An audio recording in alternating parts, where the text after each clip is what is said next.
Bismillahirrahmanirrahim. Assalamualaikum warahmatullahi wabarakatuh.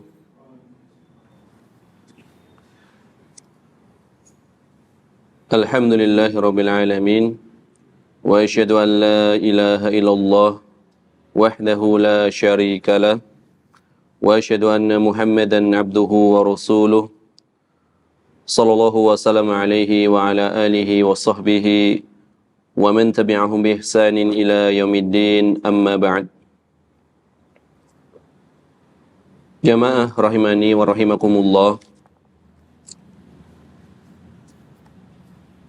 Kajian Bulughul Maram, kita masih pada pembahasan yaitu di dalam Babul Ghusli wa Hukmil Junub. Bab mandi dan hukum junub. Pembahasan yang terakhir adalah faidah dari hadis-hadis yang berkaitan dengan kewajiban mandi bagi seorang wanita apabila dia mengeluarkan mani. Ada beberapa hadis yang telah kita bawakan dan kita sampai pada fawaid atau beberapa pelajaran, ya. Kita akan ulang sedikit ya pelajaran yang berkaitan dengan kewajiban mandi bagi seorang wanita yang mengeluarkan air mani. Hadis yang kita bawakan di antara faedahnya adalah bahwasanya seorang wanita itu keadaannya sebagaimana seorang laki-laki apabila dia bermimpi. Di dalam mimpi tersebut dia digauli atau dia mimpi berjima, maka dia wajib mandi sebagaimana seorang laki-laki wajib mandi. Akan tetapi disyaratkan apabila mendapati air, karena ini adalah keadaan bermimpi. Ya, sebagaimana Nabi sallallahu alaihi wasallam bersabda, ya, idza ra'atil ma'a, dia wajib mandi itu bagi wanita apabila dia melihat air, itu setelah terbangun. Ya, ini karena keadaan mimpi. Oleh karenanya seorang yang bermimpi berhubungan badan itu ada 3 keadaan. Ya. Keadaan pertama, dia ingat mimpinya. Kemudian setelah bangun dia melihat adanya air. Maka ini adalah perkara yang tidak ada perbedaan pendapat di kalangan ulama, dia harus mandi. Ya. Dia ingat semalam bermimpi, misalkan bangun melihat air, maka dia wajib mandi. Ya. Ini adalah perkara yang disepakati. Kemudian keadaan yang kedua, seorang ingat kalau semalam misalkan bermimpi. Tetapi begitu terbangun, dia tidak mendapati air. Ya. Maka dia tidak wajib mandi. Karena dia mimpi, ketika bangun tidak ada tanda-tanda kalau dia mendapati adanya air. Misalkan tanda dari air mani yang telah mengering, itu tidak ada. Intinya tidak melihat air. Maka dia tidak diwajibkan mandi. Ini keadaan yang kedua. Ingat mimpinya, bangun tidak mendapati air. Ya. Karena Nabi mengatakan tadi, na'am idza ra'atil ma'a, ya wajib mandi bagi perempuan tersebut. Ya. Apabila memang dia melihat air. Adapun keadaan yang ketiga, dia tidak ingat, ya, tidak ingat telah bermimpi. Kemudian setelah bangun dia mendapati adanya air mani, ya, di bajunya ataupun di di celananya misalkan. Maka dalam keadaan ini dia wajib mandi, ya. Karena terkadang seorang, ya, tadinya melihat sesuatu di dalam mimpi, kemudian setelah bangun lupa, ya. Setelah bangun lupa, tahu-tahu tinggal apa? Tinggal basahnya di celana. Dan dia mengetahui kalau itu adalah mani. Maka ini adalah perkara yang mewajibkan mandi. Jadi ada 3 keadaan, ya. Ada 3 keadaan, ya. Ingat mimpinya mendapati air, wajib mandi, ya. Ingat mimpinya tidak mendapati air, tidak wajib mandi. Tidak ingat mimpinya tapi bangun-bangun mendapati air, ini juga wajib mandi, ya. Maka ini berlaku, ya, riwayat yang pertama dulu, innamal ma'u minal ma'. Sesungguhnya kewajiban mandi itu hanyalah apabila mendapati air, yaitu dalam keadaan dia bermimpi. Apabila memang menganggap hadis ini berlaku khusus dalam keadaan mimpi. Adapun ketika berlaku umum juga masih bisa diamalkan, ya. Karena keadaannya memang bukan keadaan yang terjaga, ya. Bukan keadaan yang terjaga. Seorang lupa, keadaannya lupa, kemudian setelah bangun mendapati adanya air. Ya, jadi ini 3 keadaan bagi orang yang ihtilam, ya, orang yang mimpi berhubungan, ya. Kemudian pembahasan berikutnya, apabila seseorang bangun dari tidur. Orang ini adalah orang yang telah baligh atau dimungkinkan dia sampai pada umur baligh, mendekati baligh seperti itu. Ketika bangun, dia mendapati di pakaiannya sesuatu yang basah.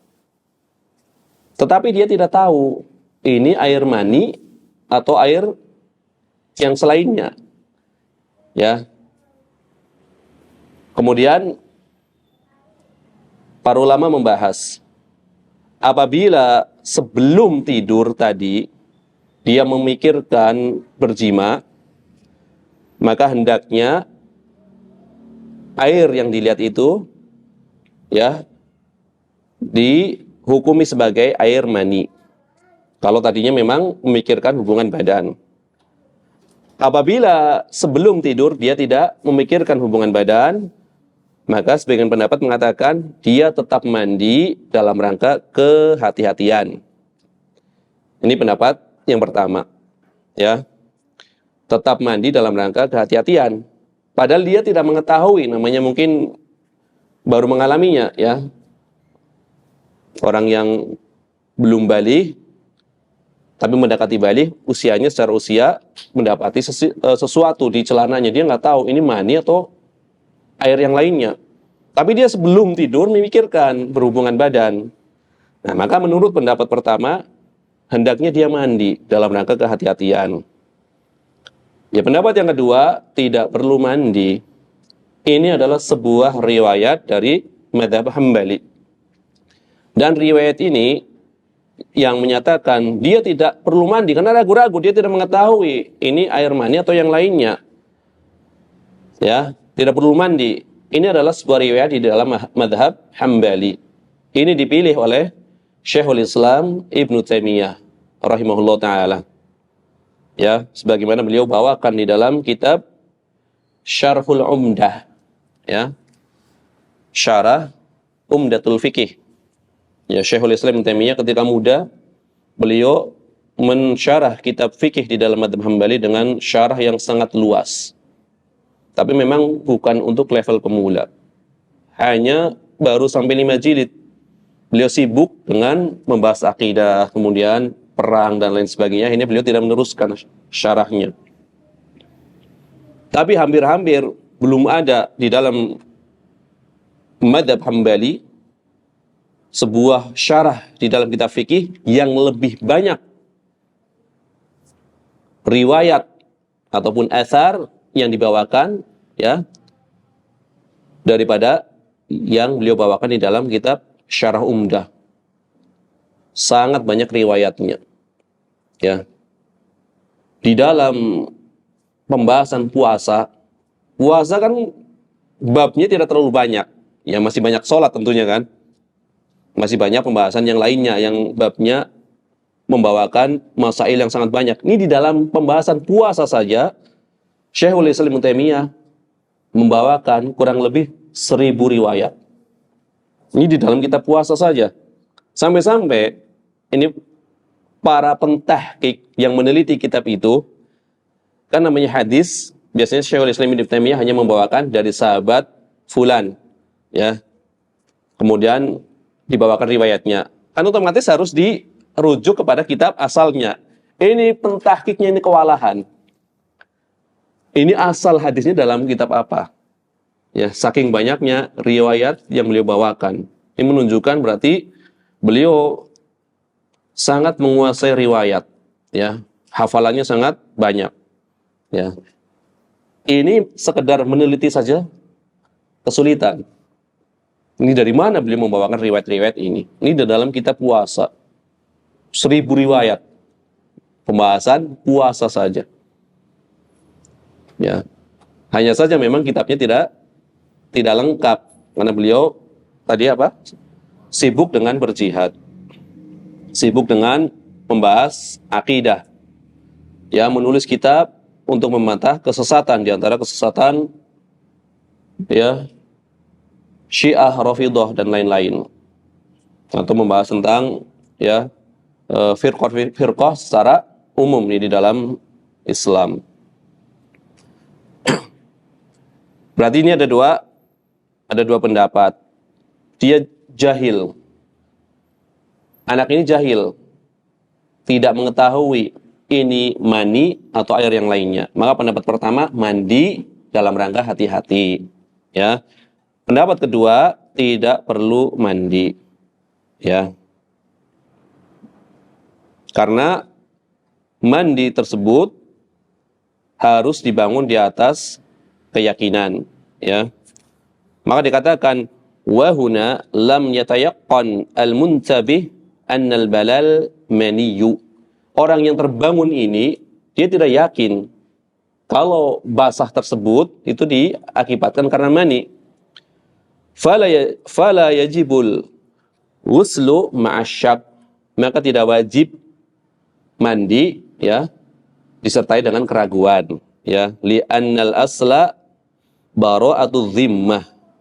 Karena hukum asal itu seseorang tidak terkena tanggungan, tidak terkena kewajiban. Hadza binisbati linnaim. Ini kalau keadaannya dia tadi tidur, ya. Tidur, bangun, mendapati air. Dia baru balik atau mendekati balik. Maka ada dua pendapat. Mandi dalam rangka kehati-hatian. Yang kedua tidak perlu mandi. Ini kondisi apa?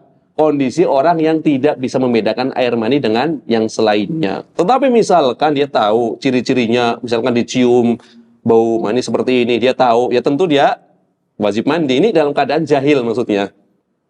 Ya.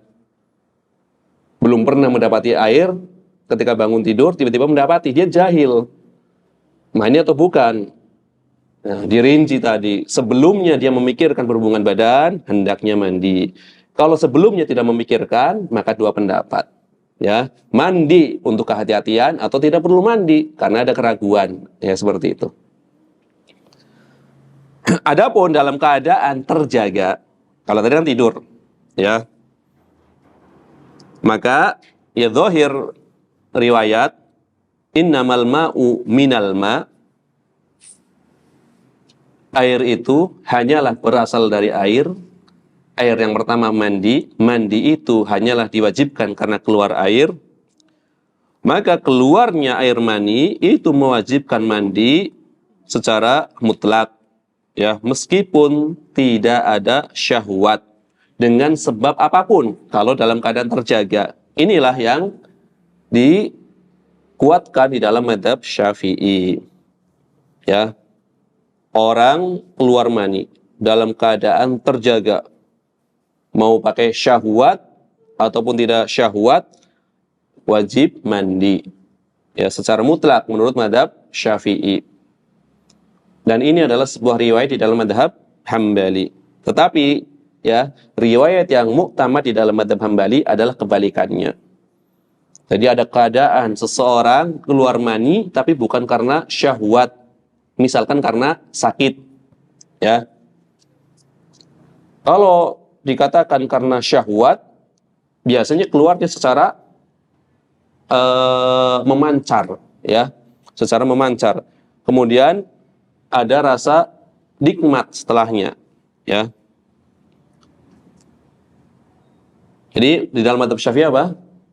Pokoknya mandi secara mutlak, mau syahwat, mau tidak, asal dalam keadaan terjaga. Ini terjaga nih, pokoknya mandi. Adapun di dalam mazhab Hambali memang ada dua riwayat. Riwayat pertama adalah yang masyhur, tidak wajib kalau tidak ada syahwat. Riwayat kedua adalah sebagaimana mazhab Syafi'i. Adapun mazhab Hanafi, kemudian mazhab Maliki, kemudian tadi mazhab Hambali yang muktamad, tidak wajib mandi kecuali apabila keluarnya disertai dengan ya sifat memancar dan rasa nikmat, ya. Maka dikatakan la yajibul huslu illa idza kharaja bidafkin wa ladzatin. Tidak wajib mandi apabila keluarnya tidak disertai dengan sifat memancar dan rasa nikmat setelahnya. Nah, jadi ada syaratnya, harus memancar, harus disertai rasa nikmat. Ya. Wal zahir annahu in kana biladzatin fala budda an yakuna dafqan. Tetapi yang nampak, kalau memang keluarnya disertai rasa nikmat, maka melazimkan keluarnya memancar, kan seperti itu.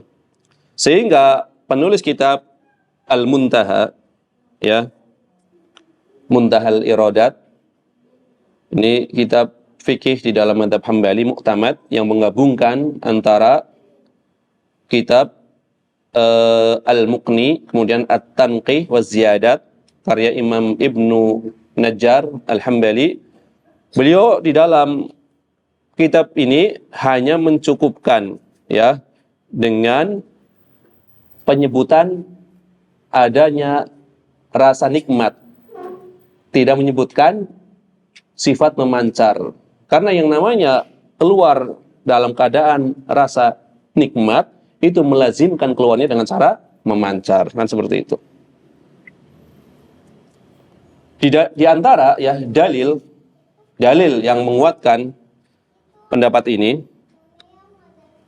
berarti dari apa yang saya bawakan, pendapat jumhur ulama itu mensyaratkan adanya apa? Adanya apa? Rasa nikmat keluarnya. Adapun Syafi'i, pokoknya asal keluar wajib mandi. Ya. Adapun dalil jumhur ulama ini yaitu sebuah hadis dari sahabat yang mulia Ali bin Abi Thalib radhiyallahu anhu. Ya. Beliau mengatakan ini dalam pembahasan yang lalu tentang madhi. Kata Ali radhiyallahu anhu, kuntu rajulan madza'a. Aku adalah seorang laki-laki yang sering mengeluarkan madhi. Ya. Fasa'altun nabiyya sallallahu alaihi wasallam. Maka aku bertanya kepada Nabi. Maksud bertanya adalah mewakilkan. Ya. Fasa'altun nabiyya sallallahu alaihi wasallam. Maka aku bertanya kepada Nabi sallallahu alaihi wasallam tentang hal itu. Faqala, maka Nabi menjawab, ya, idza khadhaftal ma'a faghtasil minal janabah. Jika engkau ya mengeluarkan air dengan cara memancarkan, maka hendaknya engkau mandi dari janabah. Kemudian Nabi melanjutkan, wa in lam takun khadifan fala taghtasil. Apabila keluarnya tidak memancar, maka tidak perlu mandi.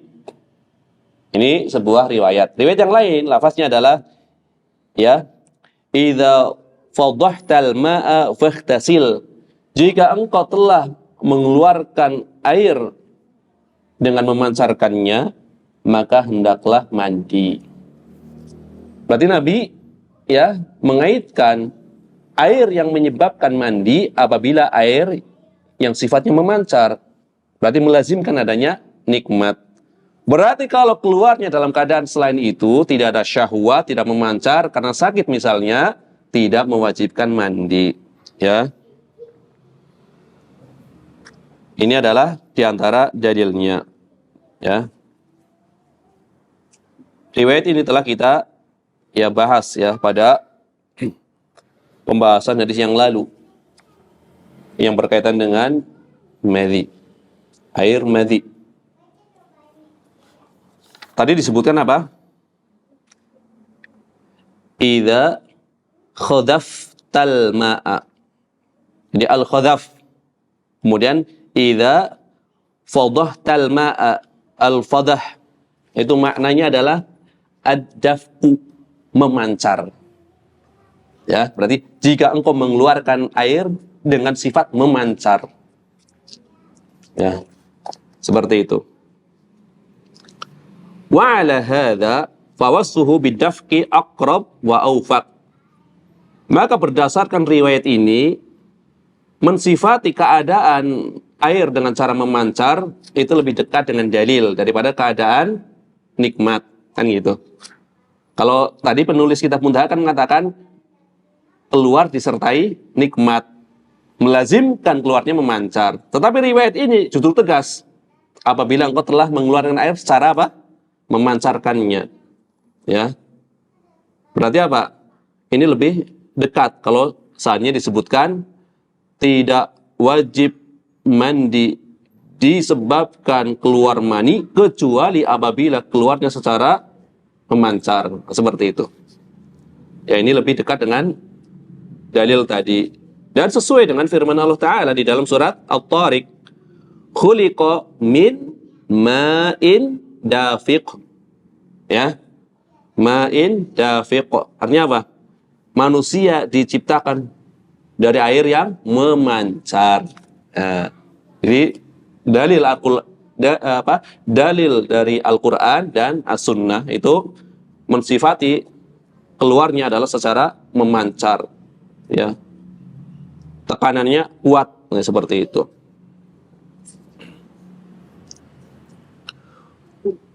Wa alaihi falau kharaja biduni ladzah lam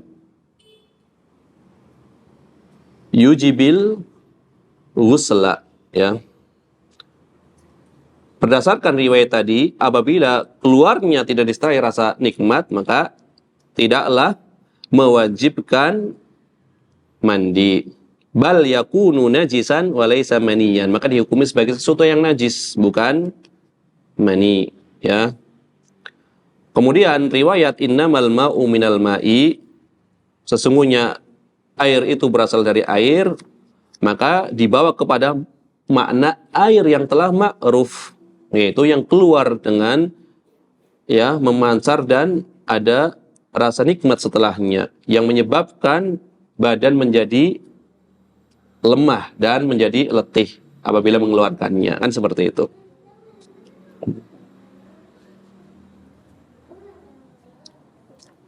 Kemudian pelajaran berikutnya dari hadis yang di dalam yang dibawakan di dalam bab ini,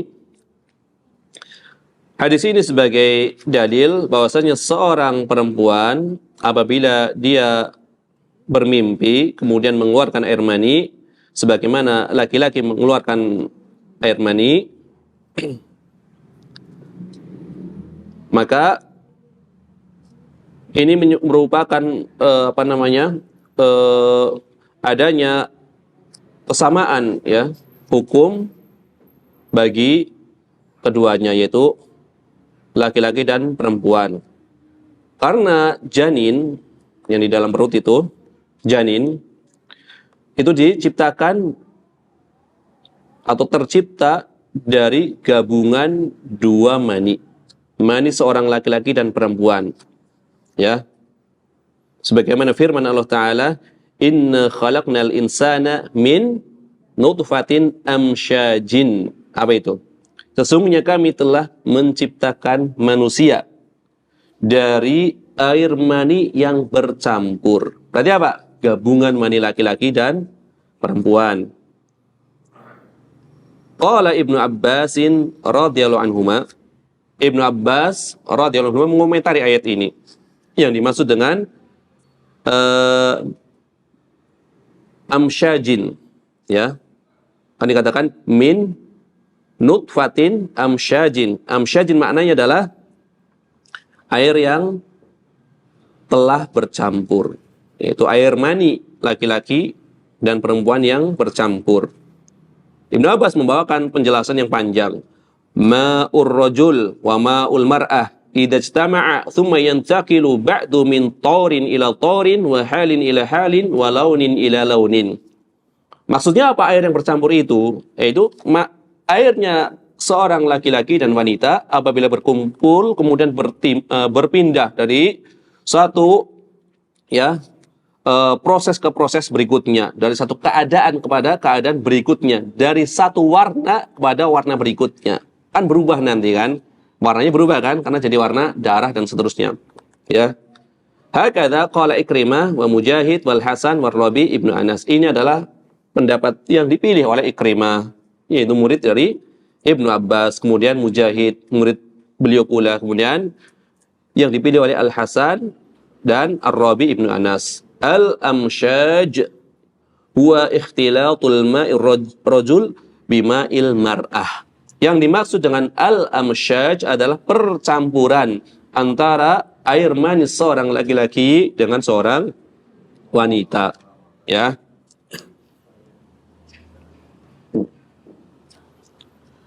Ini bisa dilihat di dalam tafsir Ibnu Katsir, ya, tafsir dari kata amsyaj. Yang bercampur maksudnya adalah ini, ya. Jadi ada proses di dalam perut, perubahan, ya, dari satu keadaan kepada keadaan lainnya, satu warna kepada warna lainnya, satu proses kepada proses berikutnya. Berarti dua-duanya memiliki kesamaan hukum dari sisi apabila mengeluarkan air mani. Dua-duanya wajib mandi apabila terjaga melihat ataupun apabila memang tidak terjaga tetapi dia bermimpi kemudian bangun melihat airnya, sebagaimana telah kita terangkan.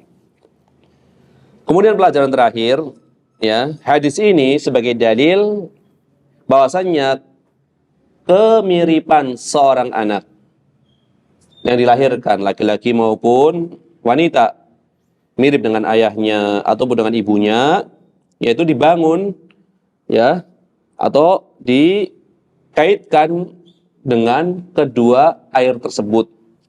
Mana di antara kedua air tersebut yang lebih mendahului, maka yang mendahului menyebabkan kemiripan pada anaknya. Nah, di sini hanya nanti ada pembahasannya. Maksud mendahului adalah mendahului dari sisi kualitasnya, berarti lebih bagus kualitasnya, atau lebih banyak airnya, atau mendahului keluarnya, gitu loh, apabila berhubungan.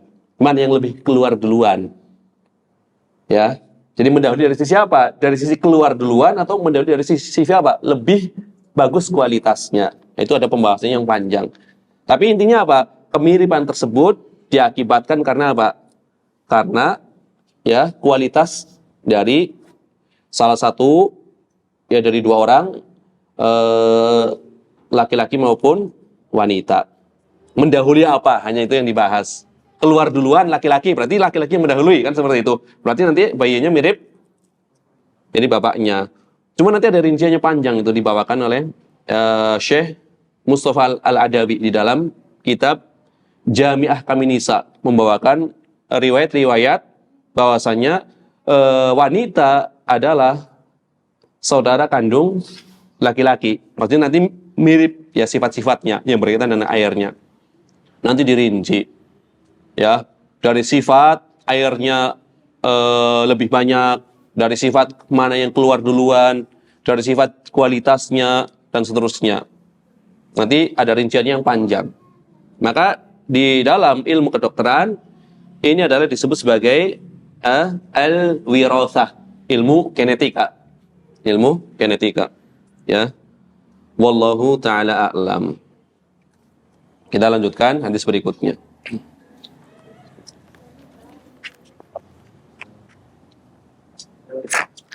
Hah?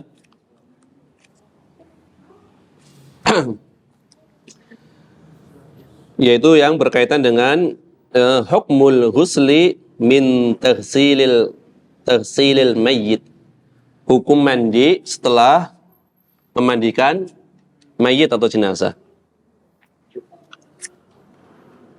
Qala al-mu'allif rahimahullahu taala wa an Aisyah radhiyallahu anha qalat, dan dari Aisyah radhiyallahu anha dia berkata, kana an-nabiyyu sallallahu alaihi wasallam yahtasilu min arba.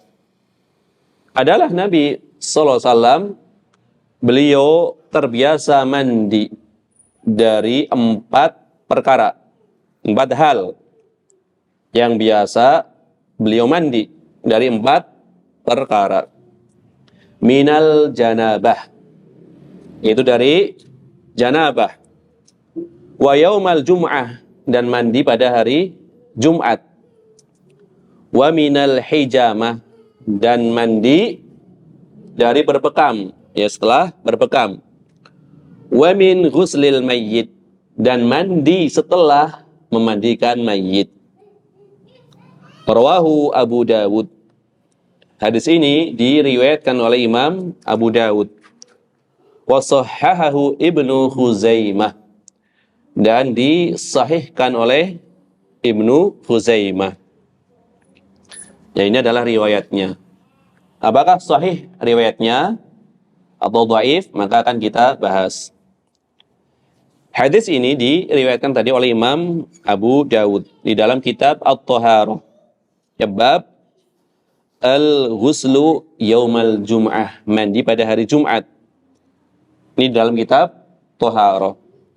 Dan beliau, Imam Abu Dawud, juga membawakan bab ini di dalam Kitabul Janaiz, ya kitab Janaiz, jenazah, dengan bab fil ghusli man atau min ghuslil mayyit, ya. Fil ghusli min ghuslil mayyit, yaitu pada bab mandi disebabkan karena telah memandikan mayit. Dari 2 bab dan 2 kitab.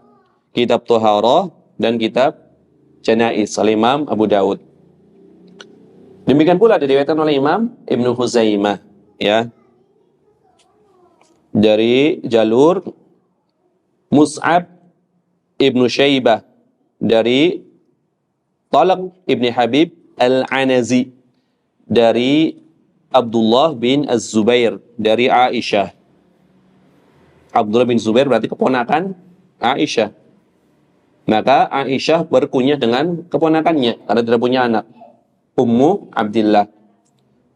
Ya, bahasanya Aisyah pernah menceritakan kepada Abdullah bin Zubair bahwa Nabi SAW mandi dari 4 perkara atau 4 hal. Kemudian menyebutkan hadisnya.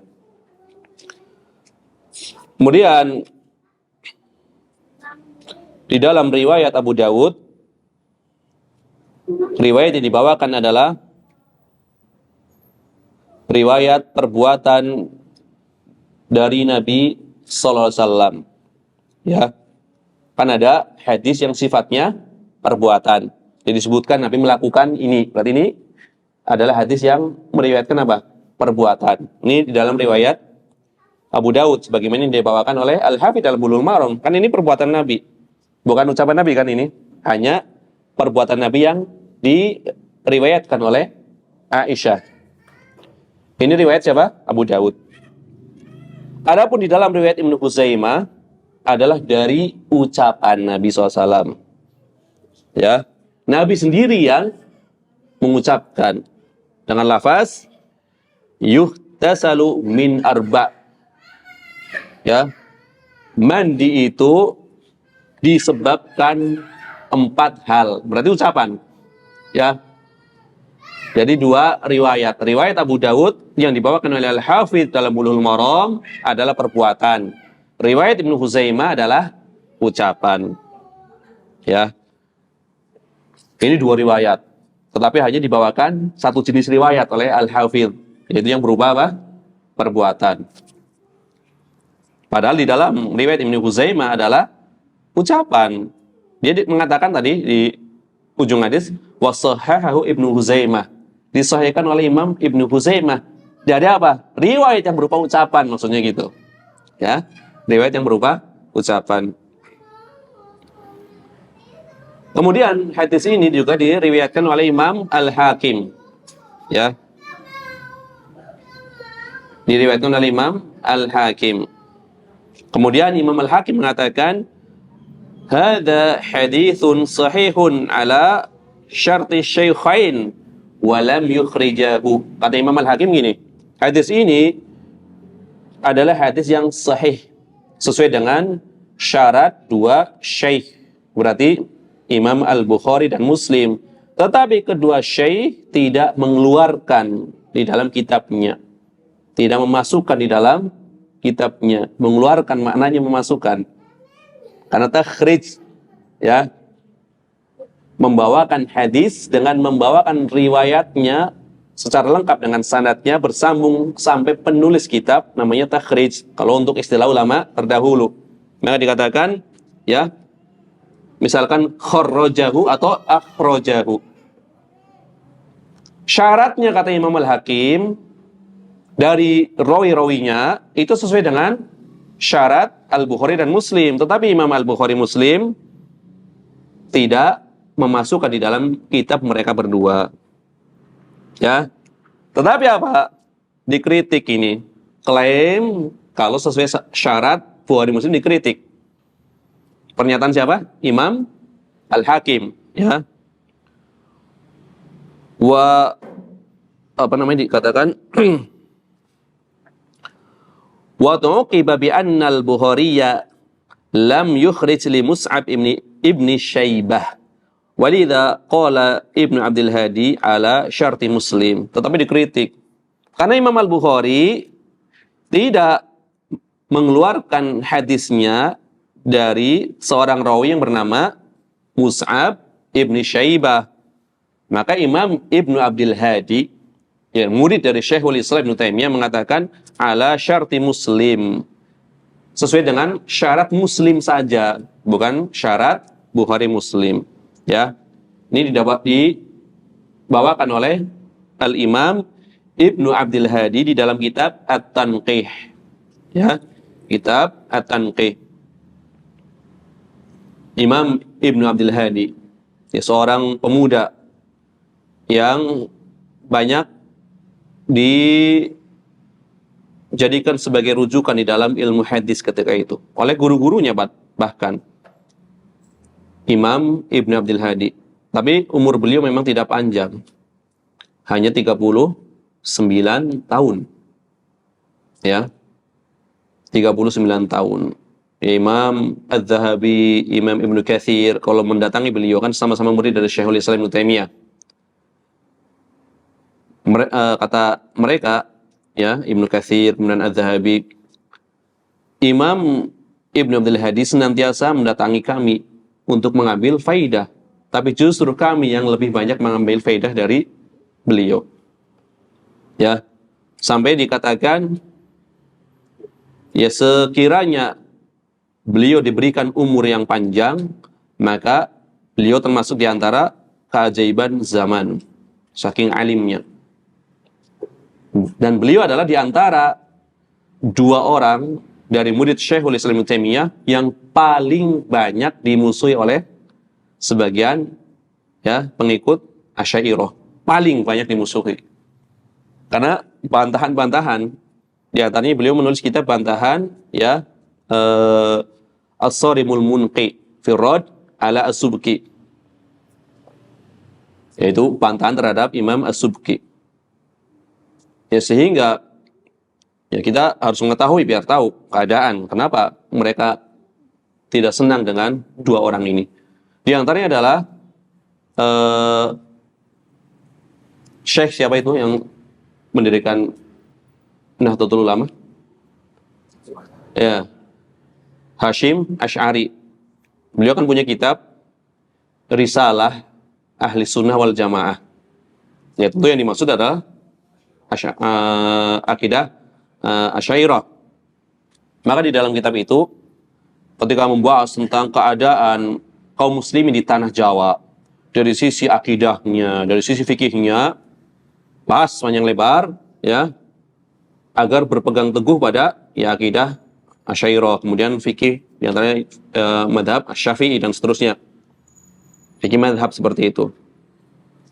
Dan memperingatkan di dalam kitab beliau agar berhati-hati, ya, dari pemikiran-pemikiran bid'ah. Di antaranya adalah bid'ahnya Rashid Ridho, seorang ulama ahli hadis yang banyak diambil faedahnya oleh Syekh Al-Albani. Kemudian Muhammad Abduh, dua-duanya adalah tokoh pembaruan. Memang ini tokoh yang biasa dipakai oleh siapa? Muhammadiyah kan, tokoh pembaruan. Berhati-hati dari bid'ahnya Rashid Ridho. Kemudian Muhammad Abduh, yang mereka ya terinspirasi dari bid'ahnya Ibnu Taimiyah dan bid'ah dua muridnya, Ibnul Qayyim dan Ibnu Abdul Hadi. Ini kita ngomong apa adanya biar tahu keadaannya, ya. Seperti itu. Jadi wajar kalau mereka tidak mau menggunakan referensi dari Syekhul Islam Ibnu Taimiyah, karena memang di kitabnya seperti itu. Biar tahu maksudnya, ya.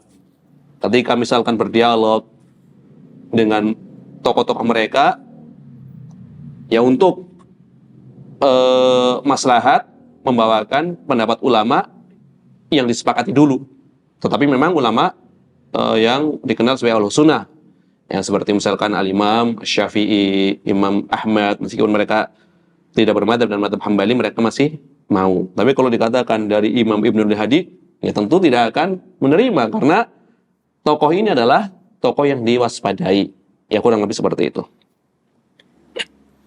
Ini bukan dalam rangka untuk perpecahan, bukan. Hanya sekedar info thaqafah, biar tahu keadaannya seperti itu. Kenapa mereka sampai tidak mau, atau bahkan ya antipati dengan tokoh-tokoh yang kita sebutkan tadi. Karena alasannya tokoh-tokoh tersebut adalah membawa pemikiran bid'ah. Ya, membawa pemikiran bid'ah.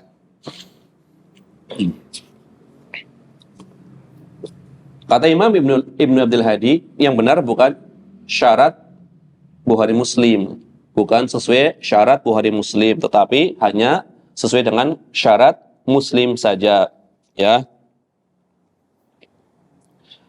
Meskipun Mus'ab bin Syaibah ini dipakai oleh Muslim, tetapi beliau adalah seorang rawi yang ada pembicaraan padanya. Jumhur ahli hadis mengatakan Mus'ab bin Syaibah adalah seorang yang dhaif. Padahal dipakai oleh Imam Muslim, ya. Maka Imam Az-Zahabi ya, di dalam kitab beliau mengatakan, ya, man tukullima fihi wa huwa muwaththaqun, seorang yang dibicarakan, banyak dibicarakan oleh para ahli hadis, tetapi dia disiqahkan. Dia adalah seorang yang disiqahkan menurut Imam Az-Zahabi. Adapun Imam Ad-Daruqutni mengatakan laisa bil qawi, dia tidak kuat, berarti bukan orang yang thiqah, ya. Intinya para ulama berbeda pendapat tentang seorang rawi yang bernama Mus'ab bin Syaibah.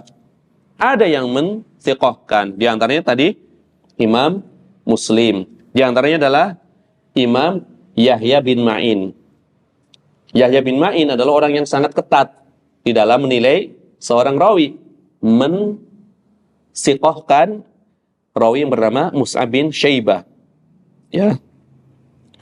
Kemudian Imam Al-Ajli juga mensiqahkan. Nah, dari sini kita mengetahui ternyata apa?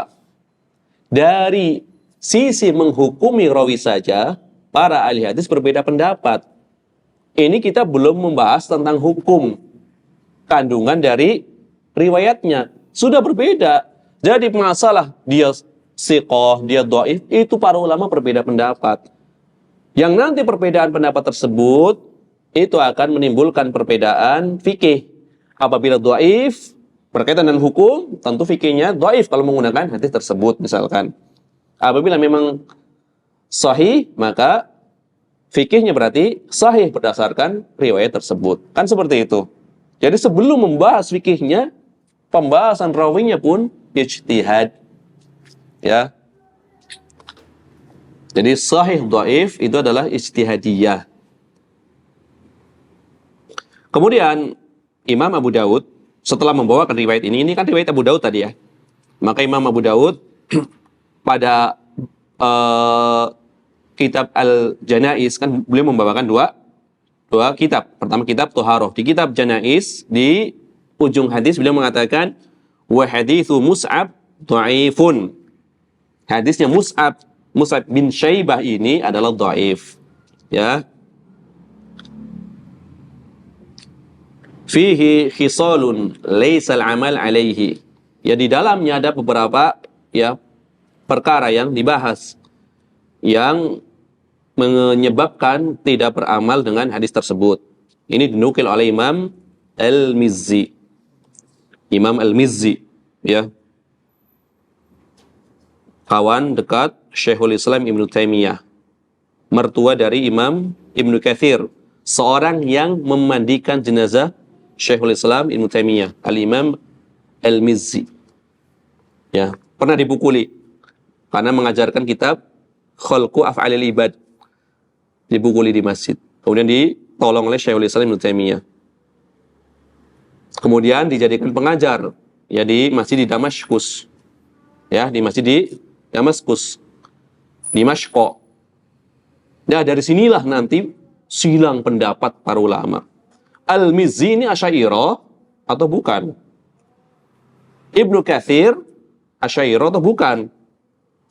Karena secara fakta Al-Mizzi mertua Ibnu Katsir. Kemudian setelah itu Ibnu Katsir menjadi pengajar di situ.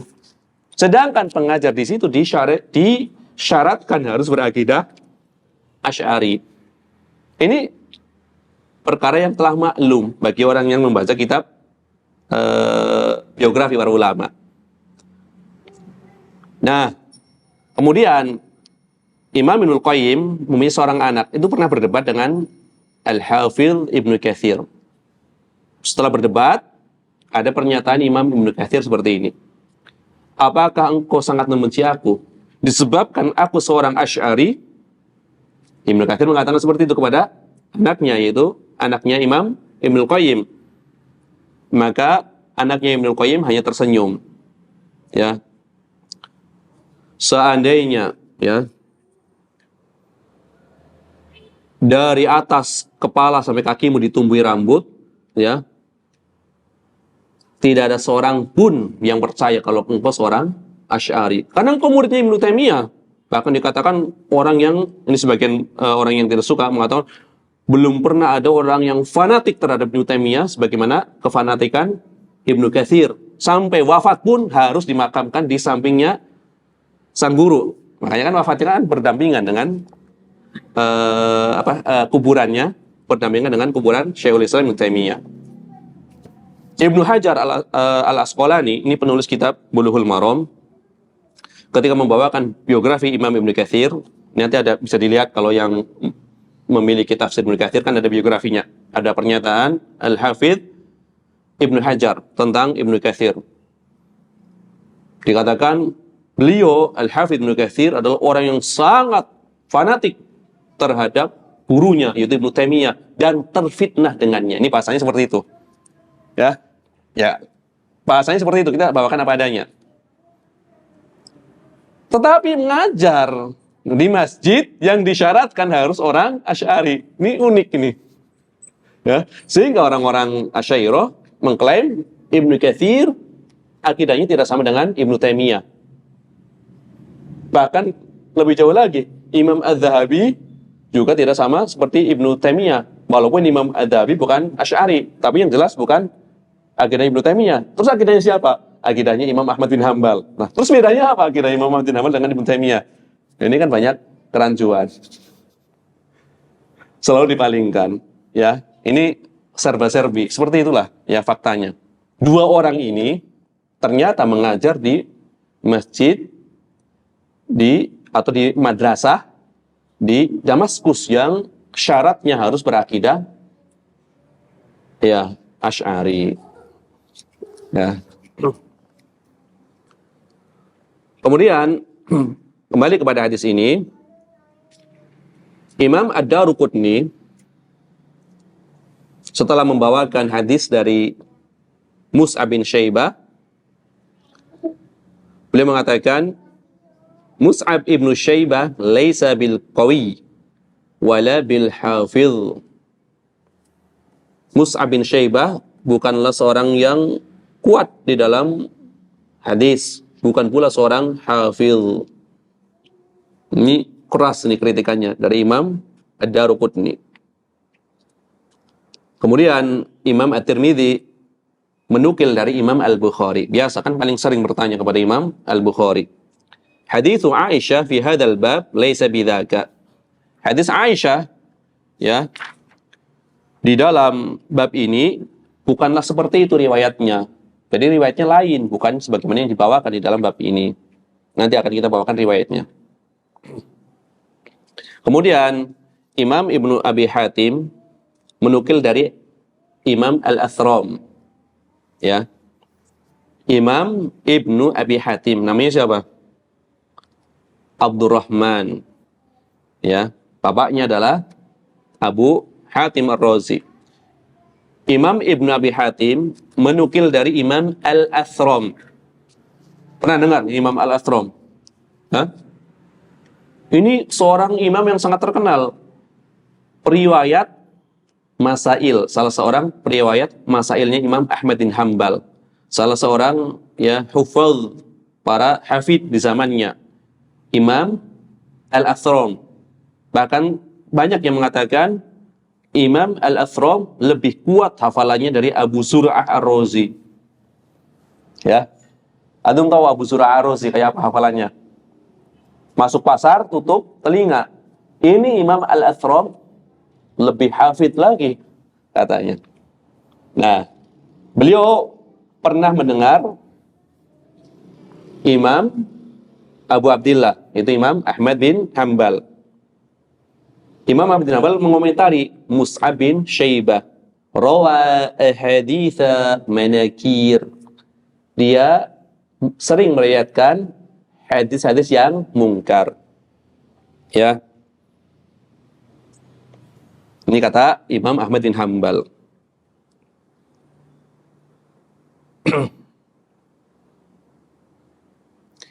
Kemudian dia mengatakan lagi, setelah mendengar, beliau bertanya. Kalau tadi kan mendengar, Hafidz bertanya tentang keadaan Mus'ab bin Syaibah. Dijawab lagi, ya, la yahmadunahu wa laysa bil qawi.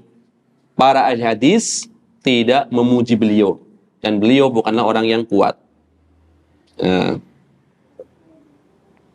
Kemudian Imam Az-Zahabi menukil pernyataan tersebut, kemudian membawakan hadisnya, yaitu pernyataan yang berupa hadis ini adalah di antara hadis mungkar yang dibawakan oleh Mus'ab bin Syaibah. Kemudian orang sebelumnya yang menukil adalah Imam Al-Uqaili di dalam kitab Ad-Du'afa. Ya. Ini panjang pembahasannya. Ya, sekali-kali panjang nih. Mustakhrij hadis. Kan udah ada kitabnya, udah di-download kan. Bisa mengikuti karena ada kitabnya. Kalau nggak ada kitabnya nanti bingung. Ya.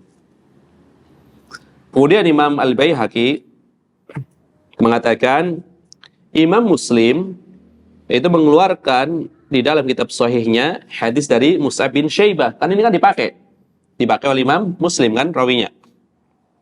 Ya. Dari jalur Talq bin Habib dari Ibnu Zubair dari Aisyah.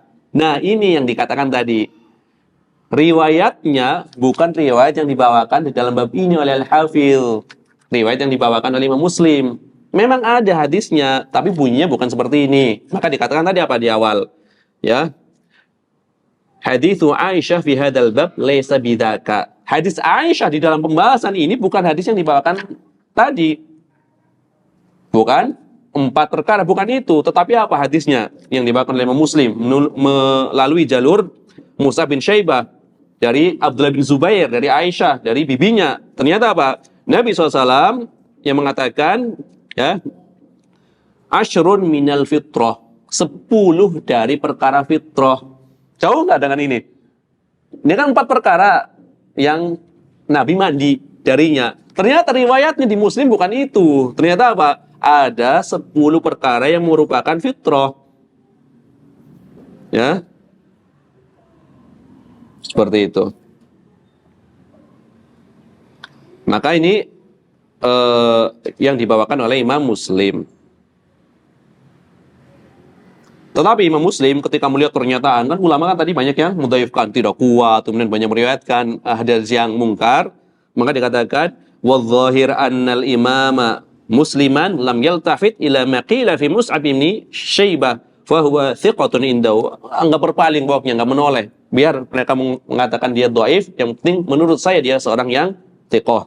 Ya, maka dimasukkan di dalam kitab Sahih Muslim. Ya. Makanya 10 perkara dari fitrah ini yang dimasukkan oleh Imam Muslim ini dihukumi sebagai hadis yang mungkar menurut ulama yang lainnya. Di antara Imam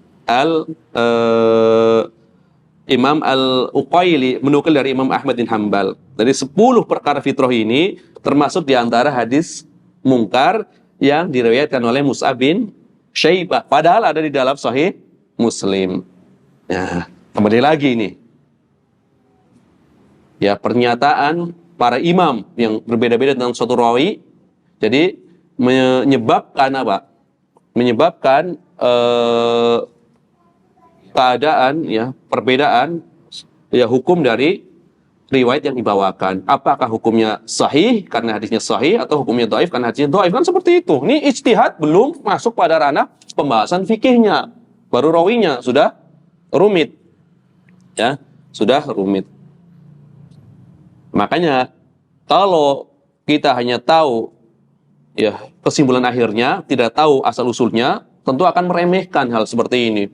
Kan sudah jelas riwayatnya, kan sudah jelas, ya. Padahal tidak sesederhana itu. Kalau tahu runtutannya, ya, ternyata, ya, tidak semudah itu. Makanya kenapa ada perbedaan pendapat?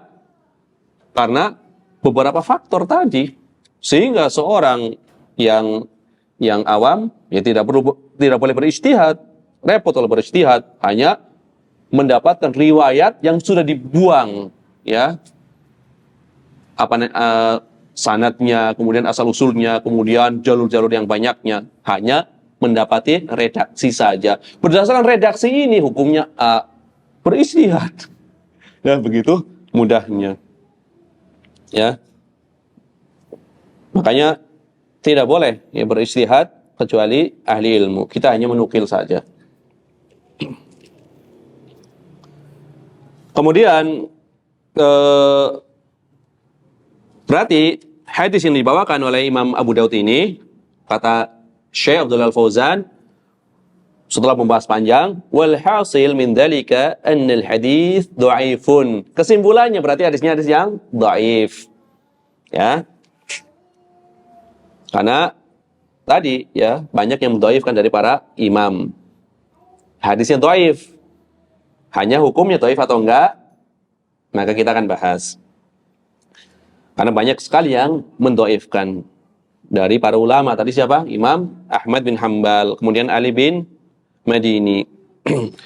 Kemudian berkaitan dengan hadis Abu Hurairah, bukan dari sini, beda lagi. Imam Ahmad bin Hanbal dan Imam Ali bin Madini berkaitan dengan hadisnya Abu Hurairah yang lafaznya man ghassala mayyitan falyaghtasil. Kan itu. Barang siapa yang memandikan mayit, hendaknya dia juga mandi. Maka kata dua orang imam besar ini, Imam Ahmad dan Imam Ali bin Madini, la yasihu fi hadzal bab syai'un. Tidak ada satupun riwayat yang sahih yang berkaitan dengan bab ini, itu memandikan mayit menyebabkan orang tersebut harus mandi. Tidak ada yang sahih riwayatnya. Kemudian yang semisal dengan ini juga pernyataan dari Imam Muhammad bin Yahya Az-Zuhli. Tahu Muhammad bin Yahya Az-Zuhli? Pernah dengar? Hah? Ulama besar yang mentahdir Imam Al-Bukhari. Muhammad bin Yahya Az-Zuhli. Gurunya Imam Al-Bukhari. Yang mentahdir Imam Al-Bukhari harus kenal ini. Yang populer-populer harus kenal. Ya kan? Kalau dikatakan, siapa guru Imam Al-Bukhari yang mentahdir beliau? Jawabannya adalah Imam Muhammad bin Yahya Az-Zuhli. Seorang yang thiqah, ahli hadis, ahlu sunnah tentunya. Ya. Jadi kalau melihat ya sesama ahlu sunnah hanya sekedar ya si fulan permasalahan hajinya itu masih ringan. Imam Al-Bukhari ini ya tertuduh sebagai Jahmiyah, berat banget kan. Jadi nggak usah terlalu ini kalau zaman sekarang, apalagi pernyataan orang yang sezaman. Imam ahlu sunnah, imam besar ahli hadis Muhammad bin Yahya Az-Zuhli mentahdzir murid terbaiknya Imam Al-Bukhari. Ya, tertuduh mengatakan Al-Quran makhluk, padahal bukan seperti itu pernyataannya. Berarti tertuduh sebagai pengikut Jahmiyah. Ya, bukan sekedar manhajnya goncang. Ya, lebih berat lagi Jahmiyah, ya. Maka benar ya, ucapan orang yang sezaman itu hendaknya dilipat, tidak perlu disebarkan. Masih sezaman kan masih banyak faktor. Nanti ketika mereka sudah meninggal, baru ulama setelahnya menghukumi. Ternyata apa?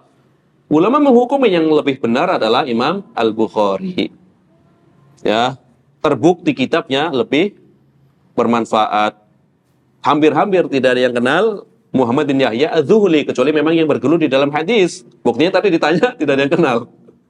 Ya, Muhammad bin Yahya Az-Zuhli.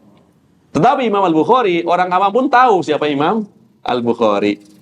Ini menunjukkan ya kita ya berhusnudzon, ini adalah dari keikhlasan Imam Al-Bukhari di dalam menyebarkan ilmu dan menulis kitab. Berarti barang siapa yang memandikan mayit, hendaknya dia mandi. Ini tidak ada yang sahih riwayatnya. Imam Ahmad bin Hanbal, Imam Ali bin Madini, Imam Muhammad bin Yahya Az-Zuhli, sebagaimana dinukil oleh Imam Al-Mundhiri dan Imam Ibn Abdul Bar, mereka juga ikut mendhaifkan riwayatnya. Ya. Kemudian Imam Ibnu Daqiq al-Id di dalam kitab Al-Ilmam menukil pernyataan sebaliknya. Kalau tadi yang dinukil apa? Ya? Yang dinukil tadi adalah dhaifnya riwayat perintah mandi bagi orang yang telah memandikan mayit. Ini kan dinukil banyak yang mendhaifkan. Tetapi Imam Ibnu Daqiq al-Id justru sebaliknya. Beliau menukil pernyataan imam yang mensahihkan. Di antara Imam Al-Hakim. Ya. Di antara Imam Al-Hakim. Kemudian menukil dari Imam Al-Baihaqi. Kata Imam Al-Baihaqi, ruwatu hadzal hadis kulluhum thiqat. Perawi dari para perawi hadis ini, yaitu hadis tentang mandi setelah memandikan mayit, itu semuanya thiqat, ya thiqah, orang yang terpercaya, kata Imam Al-Baihaqi. Tetapi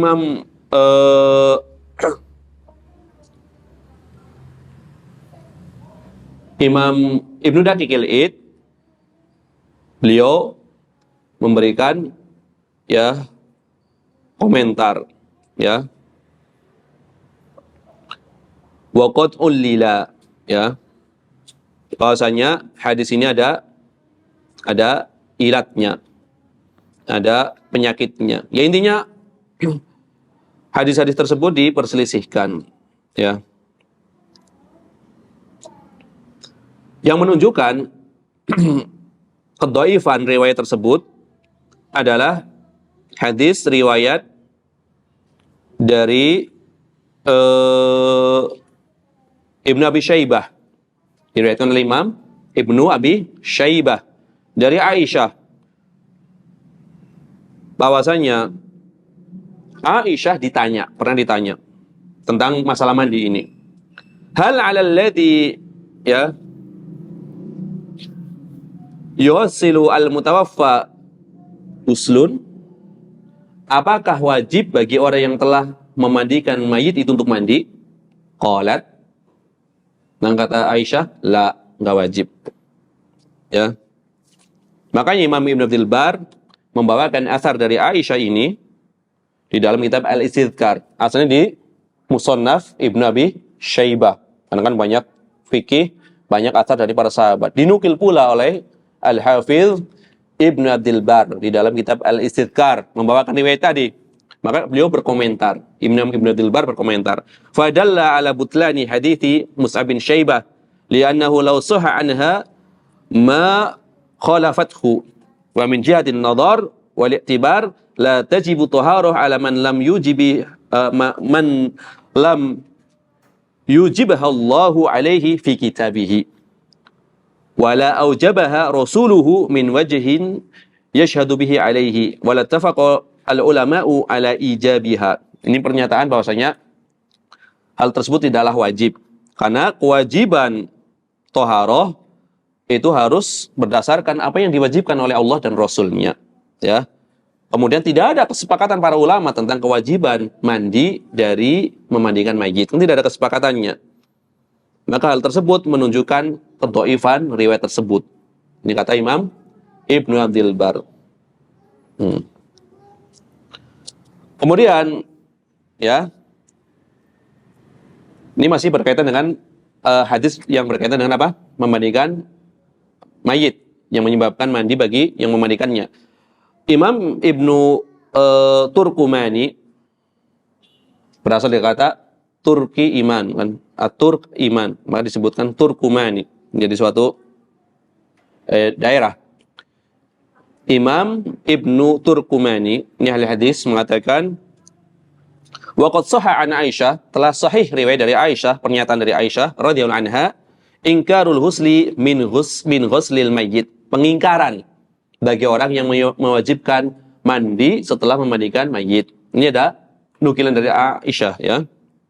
Fa kaifa tarwihi 'anin Nabi sallallahu alaihi wasallam wa tunkiruhu? Bagaimana mungkin Aisyah meriwayatkan dari Nabi SAW kalau dia sendiri mengingkarinya? Kan tadi riwayatnya apa? Abu Daud. Nabi mandi dari memandikan mayit. Kalau memang dia meriwayatkan dari Nabi SAW, tidak mungkin ketika ditanya mengingkari apa yang dia riwayatkan. Berarti menunjukkan apa? Kedhaifan riwayat tersebut. Ya. Tsumma inna Nabiyya sallallahu alaihi wasallam lam yathbut annahu ghassala mayyitan qat. Bahkan tidak ada satu riwayat pun yang sahih yang menunjukkan Nabi pernah memandikan jenazah. Ya. Fa hadza yadullu ala dha'fihi. Ini menunjukkan dhaifnya riwayat ini. Tidak dinukil dalam riwayat yang sahih adalah Nabi SAW pernah memandikan jenazah. Tidak ada nukilannya. Ya. Jadi yang memandikan siapa? Sahabat. Hanya Nabi memerintahkan saja. Ya. Memerintahkan para sahabat. Ya, kita bahas fikul hadisnya. Berarti ini dhaif ya dari sisi riwayat. Adapun pelajaran-pelajaran yang bisa diambil dari hadis ini sebagai dalil disyariatkannya mandi dari 4 perkara. Kan tadi ada 4 perkara. Semuanya pakai dan. Ini disebut apa? Ya. Dalalatul iqtiran, dalil penggandengan. Kalau dalil penggandengan itu dikatakan hukumnya sama, maka itu lemah. Ini buktinya dan semua. Ternyata 4 perkara ini hukumnya berbeda. Ya, disinilah kenapa Imam Ibnu Hazm menyatakan ya tidak sama antara hukum zina, minum, khamar sutra dengan alat musik. Walaupun di situ adalah hadisnya dan kan seperti itu. Ya. Karena dalalatul iqtiran kalau memang berdiri sendiri dalilnya itu dhaif, kecuali ada dalil lain. Beda. Ini maksudnya kalau hanya menggunakan satu dalil itu lemah secara usul fikih. Kan di sini kan Nabi mandi dari 4 perkara. Ternyata hukumnya berbeda-beda. Padahal dan. Kan itu. Yang pertama berarti apa tadi? Mandi dari janabah. Ini jelas. Mandi dari junub. Ini wajib. Tidak ada perselisihan. Ini ada ijma. Pertama ya. Mandi janabah. Ini ijma. Wajibnya. Ya berdasarkan firman Allah Ta'ala. Wa in kuntum junuban fattahharu. Jika kalian junub, maka bersucilah, mandi maksudnya. Surat Al-Maidah ayat 6.